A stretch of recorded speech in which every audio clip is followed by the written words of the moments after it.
notre part, notre obligation est de porter les fruits.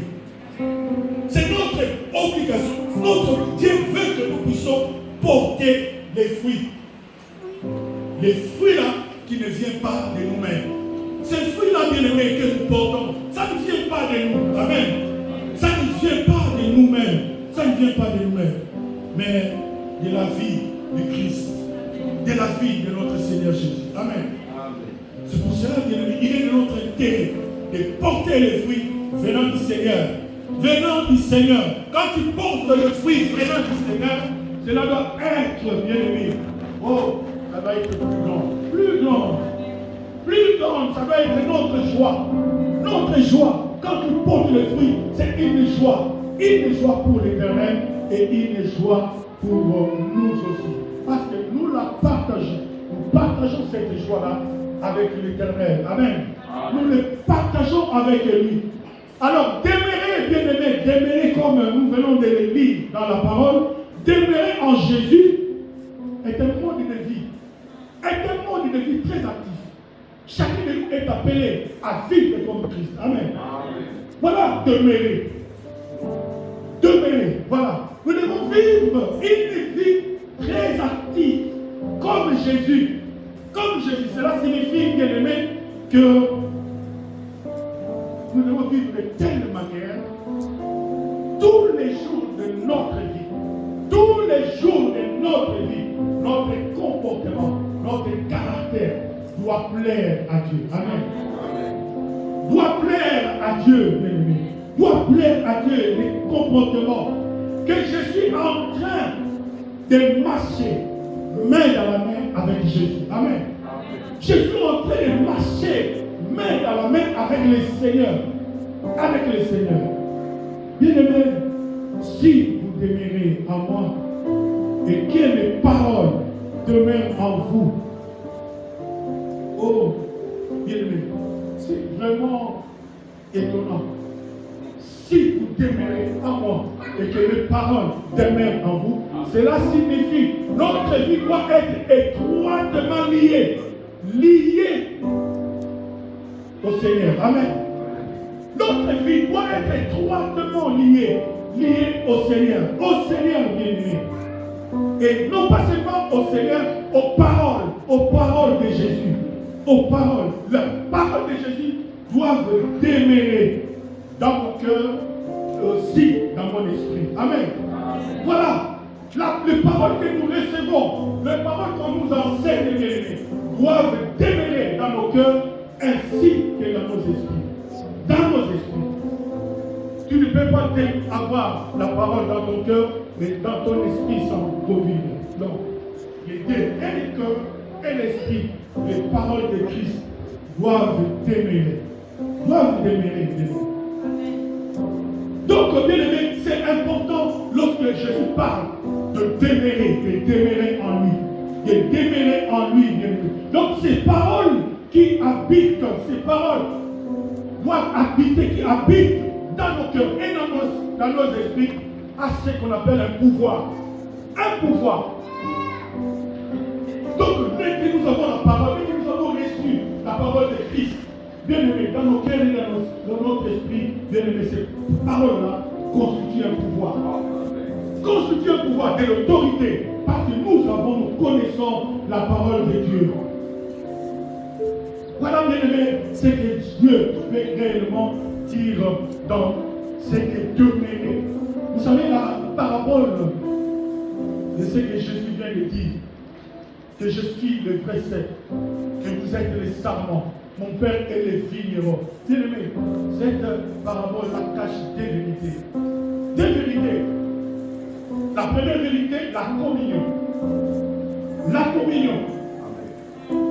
Et la seconde, bien aimé, la sanctification. La communion et la sanctification. Celui qui a la parole, celui qui demeure dans la parole de Dieu, doit marcher dans la communion et dans la sanctification. Amen. Bien aimé, il est clair que le fait de porter les fruits de l'esprit, c'est ce que le Seigneur puissions porter. C'est la vocation de tout chrétien. Tout chrétien doit avoir le désir, bien aimé, de porter les fruits. Tel que nous sommes là. Ce n'est pas en vain que nous venons à l'église. Mais nous devons porter les fruits. Cela se voit au travers de nos comportements. Cela se voit au travers de notre manière d'agir. Amen. Cela se voit au travers de notre raisonnement. On dira, ah, tel, vraiment, c'est un enfant de Dieu. C'est un enfant de Dieu. Sa manière de raisonner, sa façon de réfléchir, bien aimé. Je suis le sel.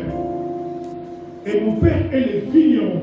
Tout sarment qui est en moi et qui ne porte pas de fruits, il est retranche. Et tout sarment qui porte du fruit, il le monte afin qu'il porte. Il ajoute, c'est comme si le fruit que nous avons ne suffisait pas. Afin qu'il porte encore plus de fruits. Amen. Plus de fruits. Jésus ne veut pas que nous nous limitons à ce niveau-là. Il veut que nous puissions monter, aller au-delà. Voilà pourquoi il dit, mon serviteur s'élèvera plus haut. Plus haut. Il y a la communion du Seigneur telle que nous avons parlé. Dans la première vérité, nous allons le voir. Il est défini dans Jean 15 et 3. C'est ça que nous venons de voir. Jean 15 et 3. Mais regarde, écoute ce que le Seigneur dit. Jean 15 et 3 dit, déjà vous êtes purs à cause de la parole que je vous ai annoncée. Voilà. Dieu nous considère déjà purs à cause du feu de cette parole que nous recevons. Il nous considère bien aimés purs par cette parole. Par la parole. C'est pour cela, bien aimés, ne négligeons pas la parole de Dieu. Amen. Ne foulons pas la parole de Dieu. Ne foulons pas. Beaucoup nous recevons, nous écoutons trop. Mais le problème, c'est au niveau de la pratique, au niveau de l'exécution. C'est là où il y a le problème. Amen. Amen. Nous ne venons pas bien aimer passer le temps à l'église. Nous ne passons pas le temps non plus en ligne. Tout ce que nous écoutons, tout ce que ces hommes et ces femmes préparent pour la croissance de notre esprit, nous devons en tenir compte. Amen. Nous devons prendre cela au sérieux. Et au verset 5, écoutez, je suis le cerf, vous êtes des sarments, celui qui demeure en moi et en qui je demeure porte beaucoup de fruits, car sans moi, vous ne pouvez rien faire. Ah, c'est encore une bonne chose, amen. Donc, bien aimé, qui peut dire, là où il est, que ce qu'il est, c'est grâce à lui-même, grâce à ses parents. On n'en disconvient pas. Nous venons des parents biologiques. Nous avons été élevés, nous avons été éduqués par telle ou telle personne. Mais bien aimé, il ne faut pas oublier, sans Dieu, même nos parents ne pouvaient rien, absolument rien, même nos parents. Si nous sommes ce que nous sommes aujourd'hui, à cet âge-là où nous sommes arrivés, ni qu'était la main de Dieu, ni qu'était la protection de Dieu, personne ne peut se vanter que je me suffis de moi-même. Que je me suffis de moi-même. Non, bien-aimé. C'est pour dire, bien-aimé, c'est cette relation personnelle et vivante avec le Seigneur, avec le Dieu bien-aimé. C'est celle qui nous donne la vie de l'esprit et qui nous donne ce pouvoir-là de porter encore le fruit selon Dieu. Amen. Selon Dieu lui-même. Selon lui, bien-aimé. C'est pour cela, soyons toujours en bonne relation, en parfaite relation avec notre Dieu. Amen. Cela est important. Soyons toujours en communion avec le Seigneur. C'est ce que la Bible nous recommande, nous demande. C'est sa vie en nous, bien-aimés, qui nous communique les beaux fruits que les gens vont apprécier, vont voir que grâce à la communion, à la relation que nous avons avec ce Dieu-là, voilà pourquoi nous sommes appelés frères, nous sommes appelés sœurs. Amen. Donc, bien-aimés, gardons ces relations-là intactes. Et les fruits que nous portons, c'est les fruits qui révèlent la vie de Christ en nous. Réellement que nous sommes des chrétiens. Que nous sommes des chrétiens. Et lui, il se manifeste. Il se manifeste en nous au travers de cette communion-là qui nous donne la vie. Il est l'intermédiaire principal, lui, avec notre Père. Amen. Sans lui, bien aimé, nous ne pouvons rien. Nous ne pouvons rien, bien aimé, dans le Seigneur. Et c'est le fruit que nous portons qui manifeste la nature de notre communion avec le Seigneur. Le fruit là que tu as.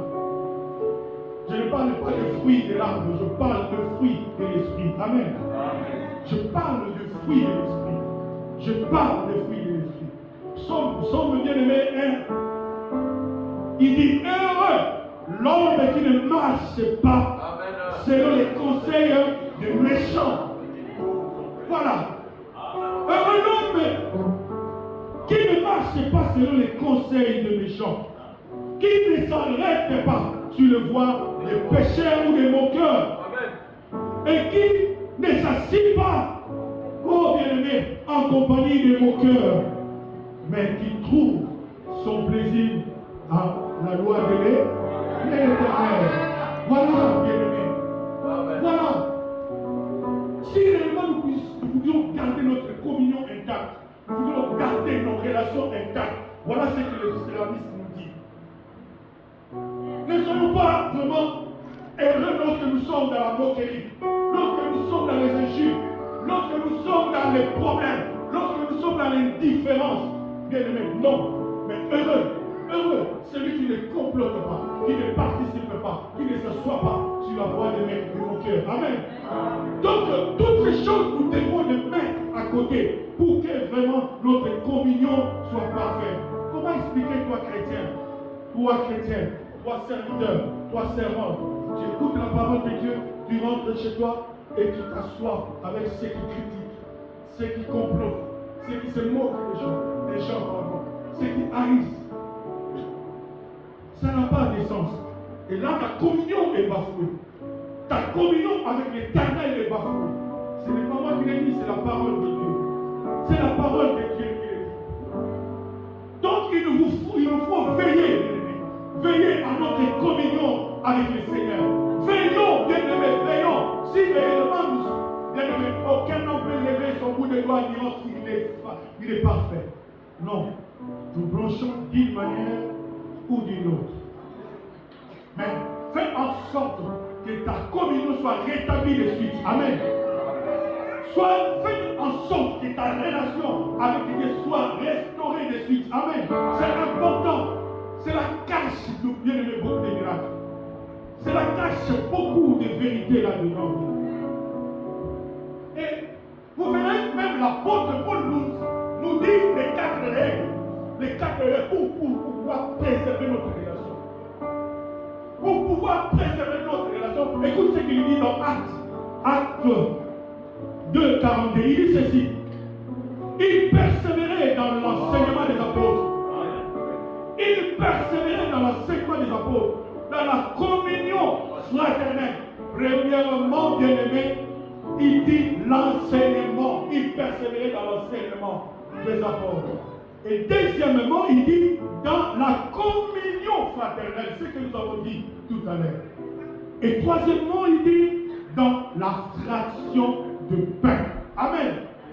Dans la fraction du pain et dans les prières. Amen. Bien de ces 4 règles-là, nous devons les appliquer. Nous devons les appliquer, ces 4 règles-là. Toi qui pries beaucoup, mais la parole, tu ne la médites pas. Amen. Tu médites la parole, mais tu ne pries pas assez. Tu pries, mais tu ne te rassembles pas avec les gens à l'église. Lorsqu'il s'agit de réunions de prière, toi tu ne viens pas. Tu as toujours des excuses. Donc tu as bafoué une règle. Tu te conduis seulement avec toi, n'est-ce pas? Tu es là, bien-aimé, mais c'est comme si tu n'es pas là. Tu es là à l'église, membre à l'église, mais c'est comme si tu n'es pas membre à l'église. Tu viens tantôt plutôt, comme tu veux. Bien-aimé, ces 4 règles, ces 4 vérités, bien-aimé, nous devons le mettre en pratique. Et Éphésiens vient nous conseiller. Encore, Éphésiens vient nous conseiller, bien-aimé, dans Éphésiens 5, 14, écoutez ce que Éphésiens dit. Il dit, c'est pour cela qu'il est dit, réveille-toi, toi qui dors, Relève-toi d'entre les morts. C'est comme si nous sommes d'entre les morts. On est là spirituellement. C'est comme si on est mort. Bon, physiquement, pardon, mais spirituellement, on est mort. On est mort. Et Christ t'éclairera. Voilà. Si tu te réveilles, Christ t'éclairera. Et 15, prenez donc garde de vous conduire avec circonspection, non comme des insensés, mais comme des sages. Comme des sages. Nous devons nous conduire comme des sages. Comme des sages. Bien aimé, lorsqu'on s'endort, on se réveille. Même dans ta vie de couple. Lorsqu'il y a une différence, il y a un malentendu avec ton épouse ou ton époux. Bien aimé, ne dormez pas sans vous repentir. Ne dormez pas sans demander pardon. À chaque fois que bien aimé nous tombons, quand nous péchons, l'Esprit de Dieu nous quitte. Amen. L'Esprit de Dieu s'éloigne de nous. Pour que cela puisse être restauré, nous devons nous repentir et faire appel à Dieu. C'est la même chose avec nos téléphones. Lorsqu'il n'y a pas la connexion, vous ne pouvez pas appeler quelqu'un. Il n'y a pas, c'est impossible. Mais nous devons les comprendre dans ce sens-là.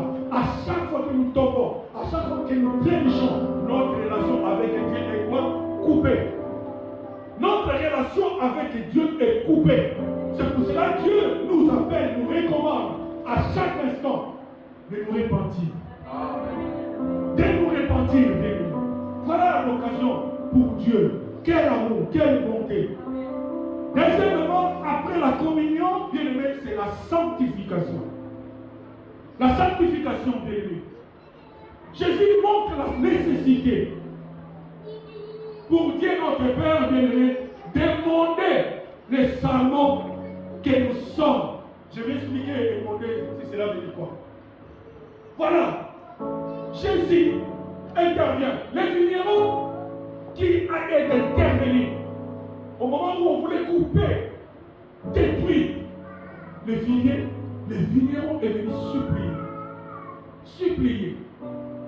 Dieu par son amour, bien aimé, il nous fait du bien, il nous fait notre bien. C'est pour cela il y a des choses que Dieu veut que nous puissions mettre de côté. Il y a des choses que Dieu veut que nous puissions mettre de côté. Et le désir profond de Dieu, bien aimé, est que nous portions du fruit. Voilà son désir, que nous portions du fruit, bien aimé. Et même, bien aimé, encore plus. Il veut que nous portions plus. Jésus, il continue en disant beaucoup de fruits. Beaucoup de fruits. Bien aimé, lorsque nous comprenons ces choses, nous réalisons les besoins, toi et moi, d'être émondés. Amen. Le besoin de toi et moi d'être émondés. Nous ne sommes pas justes devant Dieu. Nous ne sommes que des pécheurs. Nous ne pouvons pas taper la poitrine en disant que moi, jamais. Pour ces choses-là, je ne suis pas là. Quand la Bible dit nous penchons d'une manière ou d'une autre, non, il y en a plein de trucs au travers de nos yeux, de nos oreilles. Qu'est-ce que nous écoutons? Qu'est-ce que nous voyons dans nos cœurs? Qu'est-ce que nous imaginons? Qu'est-ce que nous pensons dans nos cœurs? Vous savez, il y a quelqu'un qui m'avait dit qu'il luttait avec le péché. Ce jour-là, il n'avait pas compris. Donc, il y avait le péché qui le poussait à commettre des péchés de forfait. Il a résisté. Il est arrivé au point de commettre, de tomber. Et il a compris que c'était un combat. C'était un grand combat. Si tu n'as pas l'esprit de Dieu, pendant que le péché arrive, si tu n'as pas l'esprit de Dieu, tu peux tomber facilement. Et aucun homme ici-bas peut résister. C'est pour cela, bien aimé, la Bible dit, à ce qui concerne les péchés, d'autres péchés, nous n'avons pas encore lutté. Nous n'avons pas encore lutté pour ces péchés. Jusqu'au sang, bien aimé. Voilà, bien aimé, ce que Dieu nous demande. Et mon Dieu, j'ai dit tout à l'heure, les désirs de Dieu, que nous serons, toi et moi, émondés. Émondés de quoi? Émondés, bien aimé, par définition simple, veut dire retrancher. Retrancher, couper. couper ce qui gêne. Qu'est-ce qui gêne? Regarde un peu. Qu'est-ce qui gêne tout autour de nous, tout autour de toi? C'est ça que le Seigneur appelle émonder. Couper, retrancher. Bien aimé, on a des compagnies qui nous empêchent d'évoluer. Non pas seulement des compagnies, nous-mêmes on est responsables de nos blocages. Vous savez, il y a des choses que nous devons faire appel à Dieu, bien sûr. Mais il y a des choses aussi que toi tu dois faire un pas. D'accord? Parce que ces choses-là qui t'évitent, qui te bloquent, tu trouves tellement le plaisir d'entrer de les faire. Même le Dieu arrive, si toi tu n'as pas la volonté, ça sera chose impossible. Dieu est fort, il est puissant, n'est-ce pas? Mais voilà pourquoi il a dit, il y a des choses dans ta vie qui partent que par des chaînes et prières. Beaucoup ne savent pas gêner pour leur propre situation. Ils attendent que l'Église déclenche le jeûne. Ils attendent que l'Église déclenche un séminaire pour des nuits de prière. Non, bien aimé, il y a certaines choses que toi tu es conscient qu'ils sont à toi, elles sont pendant avec toi. Tu dois prendre le temps de prier. Tu dois prendre le temps de prier. N'attendez pas l'intervention de Dieu. Demandez, bien aimé, couper, retrancher. Qu'est-ce qui gêne tout autour de toi? Est-ce qu'une amitié, un frère, un membre de famille? Quand Abraham devait quitter pour aller dans la terre promise, Dieu l'a dit de se séparer de l'autre. C'est une façon de couper, d'émonder pour qu'il soit libre. Qu'il soit libre d'évoluer. Amen. Parce qu'il y a des choses que tu ne veux ou pas. Il y a des amitiés, même au niveau du travail, même au niveau de celle de nos familles, dans nos entourages, il y a des choses qui nous bloquent sans les savoir. Sans les savoir. Sans les savoir. Voilà émonder. Ces choses-là, bien aimés, qui nous épuisent, qui nous fatiguent. Ça nous fatigue et empêche le fruit dont Dieu parle, d'apparaître, de croître. C'est ça. Dieu voit en toi que tu peux produire des fruits, mais à cause de ton entourage, à cause de ce qui t'entoure, à cause de ton environnement, bien aimé, tu ne pourras pas produire des fruits. Mais en toi, il y a la capacité de produire des fruits. En toi, il y a la capacité de produire des fruits. Il y a la capacité de produire des fruits en toi, bien-aimé. Les branches, bien-aimés, que nous voyons, qui portent des fruits, sont émondées, bien-aimés, de manière qu'elles puissent porter encore plus de fruits. Bien-aimés. Plus encore de fruits. Mais alors que ces branches-là portent déjà des fruits. Mais pourquoi on doit les émonder? Pourquoi on doit les émonder? Pourquoi on doit encore les couper? Pourquoi on doit les brancher? Parce qu'au travers d'elles, au travers de ces branches-là, il y a des branches espions. Il y a des branches espions qui ont poussé à côté pour empêcher ton épanouissement, pour empêcher ton élévation, pour empêcher ta croissance. Et c'est ces branches-là qu'il faut couper. Ça sert à rien, c'est encombrant, tellement encombrant, tu ne peux avancer. Amen. Tu ne peux avancer. C'est encombrant. Donc voilà bien aimé, c'est que le Seigneur nous demande. Imaginons un instant. Là, je suis sur les branches. Imaginons. Lorsque le vigneron est en train d'émonder les branches. À supposer que les branches ont un sentiment comme nous les êtres humains. Disons, voyons un peu, observez, suivez mes frères, suivez. Les branches ont, à supposer que les branches ont un sentiment comme nous, les hommes. Comme on est en train de la couper, de la retrancher. Demande à ces branches-là, ou à une branche, ou disons, une branche va demander à l'autre branche. Comment tu te sens lorsqu'on te coupe? Ah, il va dire, c'est douloureux. Ça fait mal. La branche dira, c'est ça. Ça fait mal. Parce que le fait de couper et de retrancher, ce n'est pas une mince affaire. Ça fait mal. C'est ce que le travail que Dieu fait en nous. C'est ce travail-là que Dieu fait en nous, bien aimé. Et si tu laisses pas faire, tu resteras comme ça toute ta vie. Il faut laisser Dieu faire. Il faut que Dieu, pour certaines choses, pour certains problèmes dans ta vie, il faut faire appel à Dieu lui-même. Il faut que Dieu lui-même vienne. Tu l'appelles parce que de toi-même tu ne sauras pas. Cela demande l'intervention de Dieu lui-même. Amen. Ça demande l'intervention de Dieu lui-même. Il y a des envoûtements, des mauvaises instructions dans toi. Toi-même tu ne sauras pas. Il faut l'intervention rapide de Dieu. Amen. Il faut l'intervention rapide de Dieu pour que tu sois libre, pour que tu croisses. Voilà, bien-aimé, ce que Dieu nous demande. Nous demande. Et c'est pareil. C'est aussi, bien-aimé, en tant qu'humain, nous pouvons sentir. Nous pouvons bien avoir ces mêmes sentiments. Nous qui vivons entièrement pour Dieu. Nous qui vivons entièrement avec Dieu et qui marchons dans l'esprit, au milieu de nos capacités et de nos connaissances. Nous croyons qu'on est vraiment capable. Que par nos connaissances, on se dit qu'on se suffit de nous-mêmes, bien-aimés. On néglige l'apport de Dieu. Alléluia. Bien-aimés, les fruits, les fruits apparaissent dans nos vies, certes. On voit le mais c'est frère. Mais il porte le fruit, c'est comme, vraiment c'est un serviteur de Dieu. Mais ce sont des fruits qui ne demeurent pas longtemps. Qui d'un moment donné, ça tombe. Tu vois un frère qui était, comment dirais-je, qui était, je le fais avec le charge là. Tu vois les frères hier, la sœur qui était zélée hier, au bout d'un certain moment, on bat de l'échelle. On bat de l'échelle. C'est ça. Cela ne veut pas dire que ce frère ne pouvait pas porter le fruit. Cela ne veut pas dire que cette sœur ne pouvait pas porter le fruit.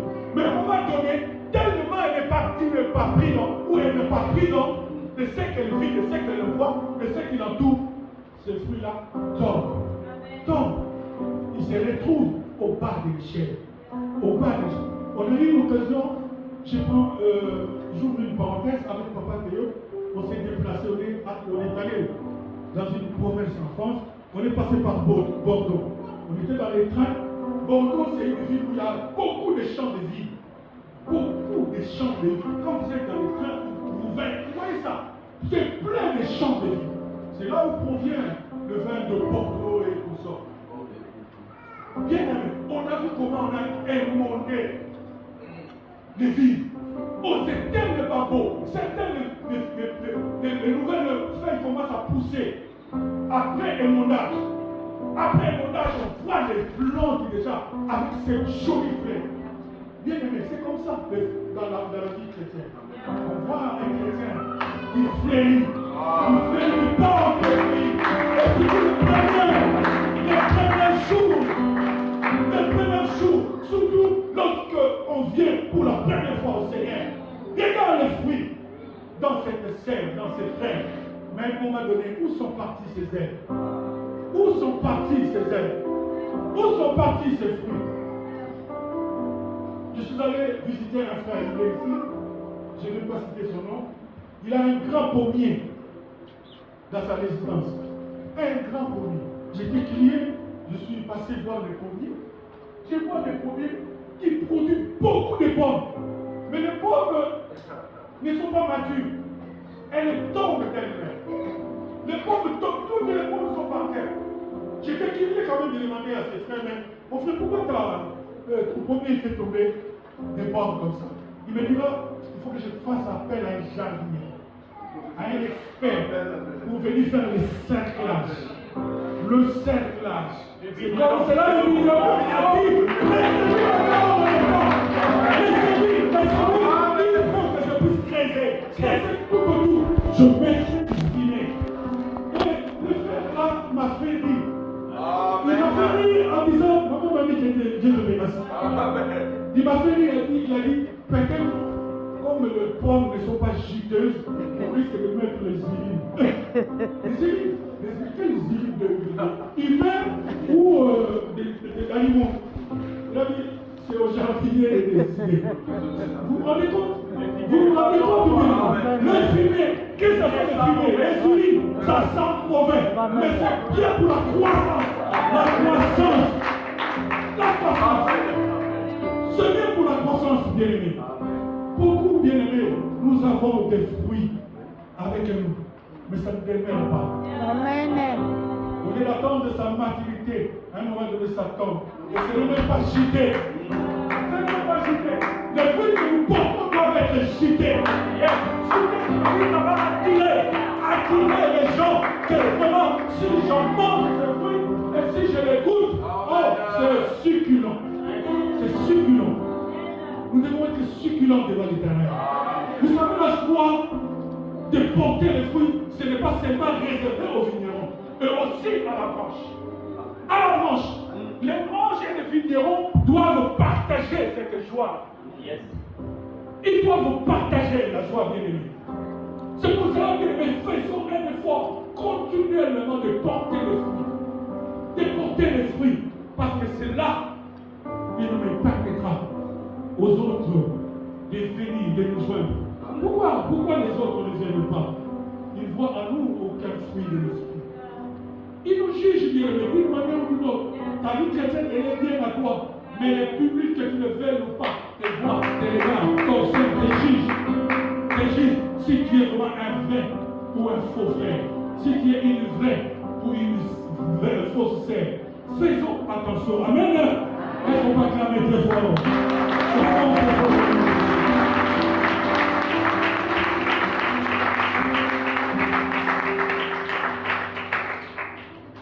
Donc voilà, c'est pour dire qu'il y a des domaines dans lesquels que ça demande l'intervention de Dieu lui-même dans nos vies. Des domaines réservés à Dieu. Lui-même, il faut que lui-même arrive. Lui-même qu'il vienne. Parce que moi-même, je ne peux rien. Lui-même, qui puisse venir intervenir. C'est une intervention, bien-aimé, de Dieu. Parce que nous avons des fruits qui sont en retard de maturité. Amen, on est toujours pareil. Amen. On t'a connu frère depuis des langues, je sais comment. Tu es toujours le même frère. Bien-aimé. On t'a connu sœur depuis je ne sais pas combien d'années à l'église. Tu es toujours la même sœur. Il faut que lui-même, le vigneron, vienne intervenir. Il faut que lui-même vienne intervenir. Et le vigneron vient alors émouler. Émouler et couper une partie de la branche. De la branche. Dans l'espoir que la branche, cette fois-ci, va porter davantage des fruits. Et un fruit, bien aimé, pas n'importe quel fruit, mais un fruit qui deviendra parfait, plus parfait et plus abondant avec le temps à cause de l'émondage. Amen. Oh, mais ce processus, bien aimé, de l'émondage, bien aimé, est aussi connu comme le châtiment de Dieu. Pour nous, chrétiens, ce processus, retenez cela, c'est connu comme un châtiment. On a comme le peuple. Nous vivons. Il y a des gens qui vivent des moments pareils. Ils voient comme si rien ne marche. Laisse Dieu faire. Laisse Dieu faire. Il est en train de monter. Il est en train de nettoyer, de couper. Pour que tu arrives, pour que tu réussisses, pour que tu triomphes. Ce processus-là, bien-aimé, laisse Dieu.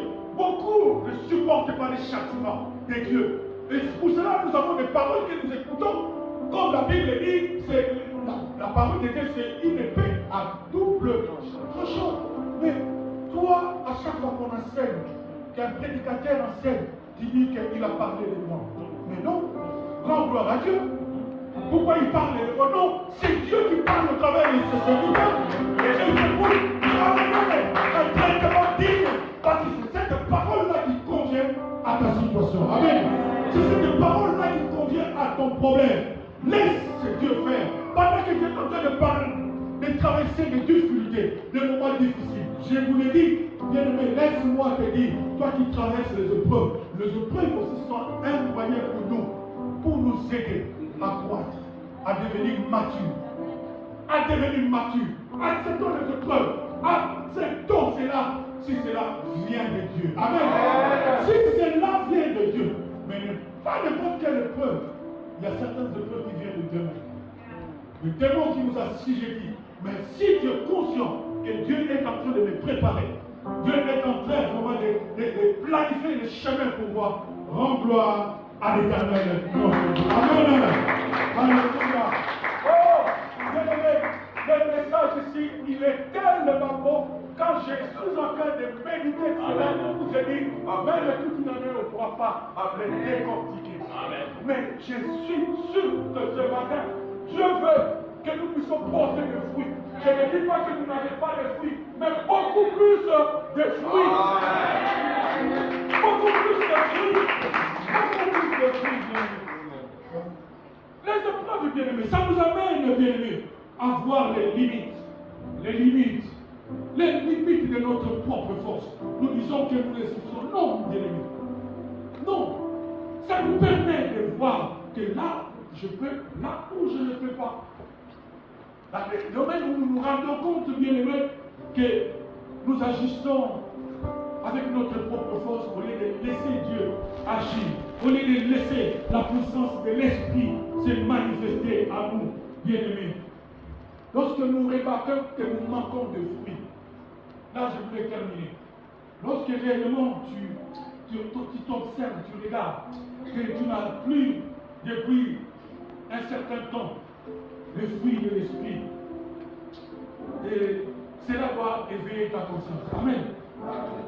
Cela doit éveiller la conscience en nous, bien-aimés, c'est-à-dire avoir un désir de nous abandonner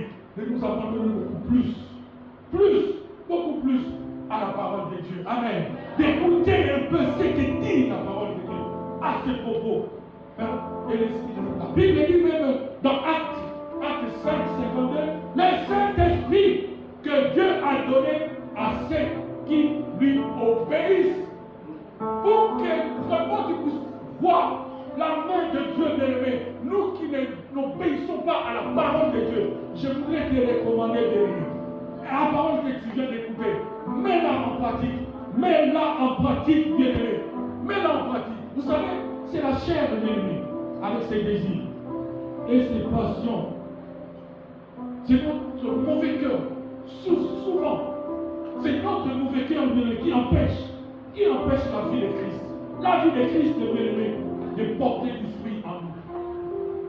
Bien-aimé, nous devons résister. Ici, la main de Dieu, bien-aimé, est à l'œuvre.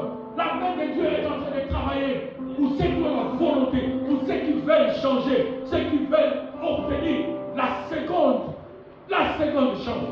Ceux qui réellement ont eu la grâce. Bien-aimé, combien sont morts depuis la pandémie de Corona? Combien Dieu t'a gardé toujours en bonne santé? Malgré cela t'a touché, mais tu n'es pas mort comme les autres. Tu n'es pas différent de ceux qui sont morts, de ceux qui sont partis. Nous arrivons à une nouvelle année, l'année 2020. Dieu dit la seconde opportunité. C'est pour toi et moi. Profitons de cette. Est-ce qui te dit que tu vas arriver l'année prochaine? Qui te dit quelle assurance as-tu que tu arriveras à l'année prochaine? Ceux qui sont morts avaient aussi l'assurance. Qui le verront 2022, mais ils ne sont pas là. C'est pour cela, la parole de Dieu qui sort, elle ne sort jamais en vain. Le message que Dieu nous donne, que c'est une seconde chance, l'année de la seconde chance, de la seconde opportunité, nous devons la saisir, bien-aimé. Ce n'est pas du théâtre, ce n'est pas de l'aventurisme, c'est la vraie parole. Amen. Voilà pourquoi, là, l'homme de Dieu m'a décidé, quand j'ai parlé, bien-aimé, dans la référence de Hébreux 12, 4, qui dit, vous n'avez pas encore résisté jusqu'au sang, en luttant contre les péchés, et vous avez oublié l'exhortation qui vous est adressée comme à des fils. Comme à des fils. Mon fils, voilà, Dieu te parle. Ne méprise pas, pardon, les châtiments du Seigneur. Ne méprise pas cela et ne perds pas courage. Voilà ce que Dieu te dit ce matin. Ne perds pas courage lorsqu'il te répond. Lorsqu'il te répond, bien-aimé, laisse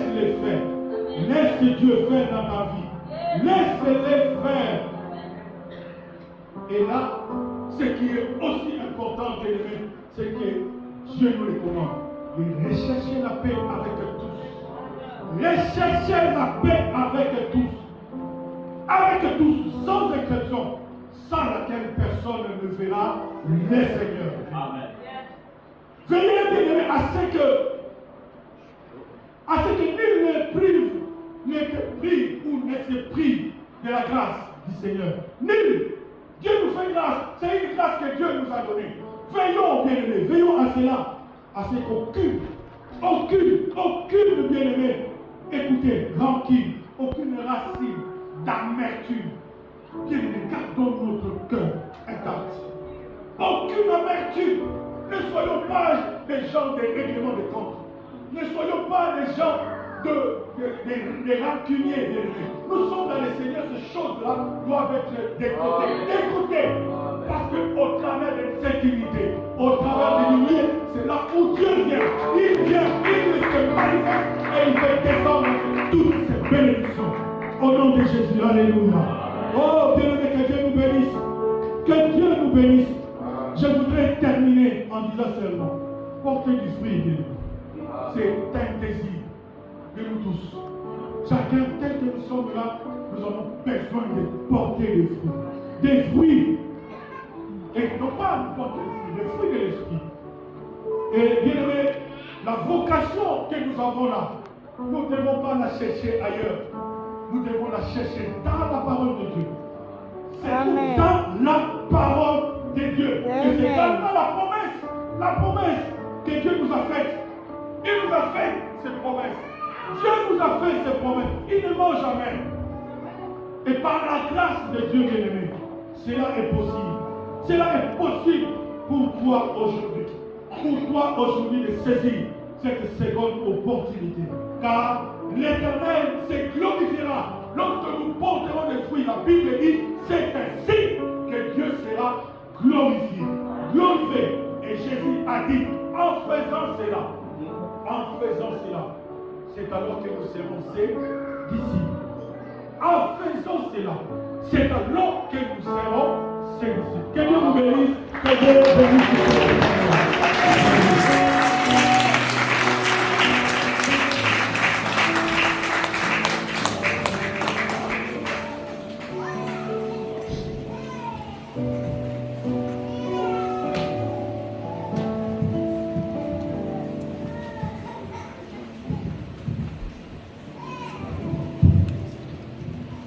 Amen.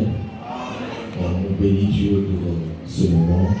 Que Dieu soit béni pour le pasteur Emmanuel. Je bénis le Seigneur pour la présence du Saint-Esprit. Et cette parole, elle est claire, elle est rassurante, elle est apaisante, elle nous met ensemble. Amen, amen. Alors, je parle en parenthèse, pasteur Emmanuel, que Dieu te bénisse. Il y a quelque chose dans cet homme qui m'impressionne. Je ne sais pas comment il fait, mais chaque fois que je l'entends toujours en ligne, je sais qu'il est au travail. Mais je ne sais pas comment il fait. Il est occupé, super occupé, mais il est toujours en ligne. Des fois, j'essaie d'imaginer dans quelles conditions il se trouve, et j'entends dans sa voix qu'il est vraiment occupé, mais il est là. Et je bénis Dieu pour cet exemple. Par rapport à ce qu'il vient de dire, j'allais dire une chose à l'assemblée.